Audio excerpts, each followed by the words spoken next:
Como descobrir a sua vocação? Eu estava lendo este livro aqui, Trabalhar Bem, Trabalhar por Amor, de Javier Lopes Dias, que fala muito sobre o trabalho e discute em alguns momentos a questão da vocação. Eu resolvi trazer para vocês aqui neste vídeo tanto as indicações que o autor traz para a gente neste livro, quanto as reflexões que eu tive para poder te ajudar com a sua vocação. Então aqui no livro o autor fala sobre como você pode descobrir a sua vocação. Ele diz o seguinte: a vocação profissional se descobre não só pelas inclinações e aptidões, que certamente contam. Então aqui a gente já tem uma pista, né, para você descobrir a sua vocação, o seu chamado no sentido profissional, que é o que a gente está tratando aqui. Nós temos que levar em consideração as nossas inclinações e as nossas aptidões. Isso varia muito de pessoa para pessoa. Por exemplo, hoje eu e a Tainá, que é minha esposa, nós trabalhamos com internet e nós aparecemos aqui gravando vídeos. Nós, por exemplo, sempre estivemos inclinados a falar com as pessoas, a falar em público. Então nós estudamos juntos, por exemplo, na mesma escola, no ensino médio. Tanto eu quanto a Tainá nunca tivemos tanta dificuldade para apresentar um trabalho em grupo, por exemplo. Então essas são inclinações e aptidões que acabam interferindo na nossa vocação. Mas não é só isso, o autor completa, mas também pelas circunstâncias nas quais cada um se encontra por providência divina e concretamente pelos deveres a cumprir e pelos serviços que de fato se pode prestar. Ou seja, existem algumas condições que não são determinadas por nós, mas por Deus. E é incrível pensar em como que uma experiência pode mudar completamente a sua rota profissional. Por exemplo, recentemente eu entrei no Pilates e conversando com a minha professora que é fisioterapeuta,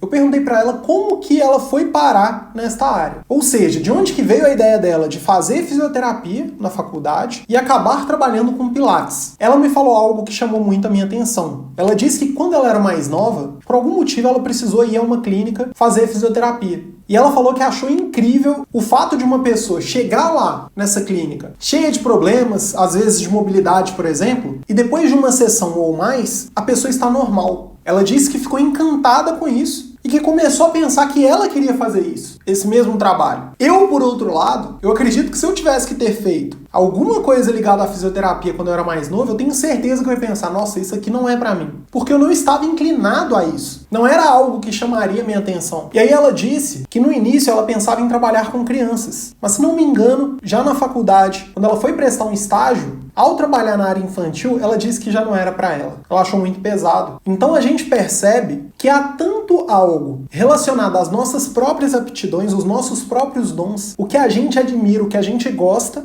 como também quando vamos para a prática, a gente vê o que de fato pode ser feito de acordo com aquele chamado inicial. Eu posso dizer que o mesmo aconteceu comigo. Por quê? Eu sempre estive inclinado a empreender desde novo, desde criança. Eu sempre quis ter meu próprio negócio. Só que eu não sabia o que eu abriria, como. Isso foi o que me levou a começar a investir. Porque eu tinha uma preocupação de ter um dinheiro guardado para poder no futuro, na época, abrir um negócio. Eu não sabia o que eu iria abrir, mas foi isso que me motivou a estudar mais sobre finanças e investimentos. Então eu comecei a guardar dinheiro, eu comecei a investir, eu comecei a entender mais sobre isso. E eu tinha certa facilidade. Quando eu juntei um dinheiro que me permitiu pedir demissão e focar no nosso negócio, que na época era a nossa agência de marketing, eu comecei a ficar com tempo livre na minha rotina. E a Tainá, hoje minha esposa, na época falou, Arthur, cria um perfil e começa a ensinar as pessoas sobre investimentos. E eu comecei de forma despretensiosa, porque eu não tinha nada para vender. Eu não pensava em ter curso, mentoria, nada disso. Eu abri o Pronto para Investir na época, pensando principalmente nos meus amigos e nos amigos dos meus amigos. Pessoas que eu já ajudava pessoalmente com investimentos. E a partir do momento que eu comecei a ter certa relevância, as pessoas começaram a me procurar e me pedir mentoria. Elas gostavam do meu conteúdo gratuito, mas queriam ter um acesso mais próximo a mim, uma consultoria, um curso, uma mentoria. Então o Pronto para Investir ele surgiu não por uma busca pelo dinheiro, mas como uma busca para resolver um problema que eu já tinha resolvido na minha vida e que eu via que várias pessoas também tinham problemas parecidos. Problemas de não saber como guardar dinheiro, como lidar com dinheiro, como investir. Às vezes pessoas que até guardavam dinheiro, mas deixavam ele mal investido na poupança, sendo enganadas pelos bancos. Então a gente vê essa mistura. Ou seja, na sua realidade, o que você é bom para fazer? Quais são as inclinações que você tem? para quais áreas? E além do que você acha que você é bom, o que as pessoas normalmente dizem que você é bom? Essas pessoas te procuram por algum motivo? Para resolver algum problema? Isso pode te ajudar muito a ter mais clareza sobre a sua vocação, porque a vocação não é algo que a gente escolhe necessariamente. Eu não escolhi trabalhar com investimentos. Foi algo que a minha própria vida, a minha própria história, foi convergindo para este caminho. O mesmo com a Tainá. Ela via aquele programa O Aprendiz, que inclusive o Roberto Justus apresentava, e ela ficava encantada com isso. Ela pensava, um dia eu vou ser publicitária. Hoje ela tem um canal ajudando as pessoas com criação de conteúdo, edição de conteúdo. Ela fala muito sobre Canva, ou seja, algo que ela sentiu essa inclinação quando ela ainda era criança. Voltando aqui ao livro, cada um descobre a sua vocação profissional pelas qualidades e aptidões que recebeu de Deus, pelos deveres a cumprir no lugar e nas circunstâncias em que se encontra, ou seja, o que você tem que fazer hoje, com o que você já trabalha hoje. Isso faz parte da sua vocação. Trabalhar bem, ser útil, servir as pessoas, dar o seu melhor. Aqui no livro tem uma discussão muito bonita sobre isso. Como que Jesus trabalhava na carpintaria antes dele ter o ministério público dele? Será que ele atrasava? Será que ele ficava com preguiça? Será que ele oferecia um trabalho mediano, mais ou menos, de qualquer jeito? Será que Jesus trabalhava só para ganhar dinheiro? Ou será que ele tinha uma preocupação sobrenatural com o trabalho dele? Nos ensinando a oferecer o nosso trabalho para o próprio Deus. Muitas pessoas acham que apenas o resultado importa, que a forma de trabalhar não importa. Mas no livro é lembrado o caso de Caim e Abel. Os dois ofereceram sacrifícios a Deus, mas Deus não aceita sacrifícios que são oferecidos de qualquer forma, de qualquer jeito. E o seu trabalho é um sacrifício que você oferece a Deus. Este é um dos principais meios de santificação que você tem. Outro ponto também, pelas necessidades da sua família e da sociedade. Quando eu falo de resolver problemas, tem muito a ver com isso. O Brasil tem muitos problemas, está faltando pessoas resolvendo esses problemas. Está faltando empreendedores, está faltando negócios para resolver esses problemas. E as empresas fazem isso. Você pega o iFood, por exemplo. Antigamente a gente tinha que guardar o número de uma pizzaria, por exemplo, num imã de geladeira. Guardar um panfleto de uma hamburgueria. Hoje em dia você pega seu celular, faz o seu pedido de forma online. 10, 20, 30, 50 minutos o pedido está na sua casa. Você pode fazer o pagamento até pelo aplicativo, é tudo mais fácil. Então a iFood resolve problemas. A Uber resolve problemas. A Airbnb resolve problemas. Empresas resolvem problemas. Outro ponto muito importante, né? Nós temos uma mentalidade muito materialista atualmente, onde o trabalho mais importante é aquele que mais coloca dinheiro no bolso das pessoas. Mas não é bem assim. Como que Deus nos vê no trabalho? O autor fala: qualquer trabalho humanamente digno e nobre pode se converter em tarefa divina. Ou seja, nós podemos santificar o nosso trabalho, nós podemos nos santificar com o nosso trabalho e nós podemos santificar os outros com o nosso trabalho. Isso com base em José Maria Escrivá. Então, muitas vezes, nós vemos o trabalho pelo tanto de dinheiro que ele pode fazer. Ah, este trabalho aqui é melhor que o outro. Mas o ponto principal é como que você desempenha o seu trabalho. Não apenas os resultados e os frutos que você vai colher disso, incluindo dinheiro. Então o autor fala, o trabalho é santificado quando é realizado por amor a Deus, para lhe dar glória, praticando as virtudes cristãs informadas pela caridade. Ou seja, dê o seu melhor na situação que você se encontra agora. Isso não impede que você faça um planejamento de carreira profissional, para você estar em um emprego melhor no futuro, para você prestar um concurso melhor, para você abrir um negócio, não. Mas ainda que você não seja valorizado, ainda que você não esteja atualmente em um trabalho que está no nível que você tem, de habilidades, dons, ou até das suas próprias ambições, dê o seu máximo, que com certeza isso vai te ajudar a abrir as portas para você crescer profissionalmente. Hoje, normalmente, o que nós vemos é o contrário. São pessoas que não cumprem com horários, são pessoas que oferecem um trabalho de qualquer jeito, são pessoas que batem ponto só para pagar contas, e não têm uma visão sobrenatural do trabalho como um sacrifício que pode ser oferecido a Deus. E assim como Abel e Caim fizeram, que nós saibamos escolher, oferecer os sacrifícios certos e da forma certa a Deus, para que com a nossa vocação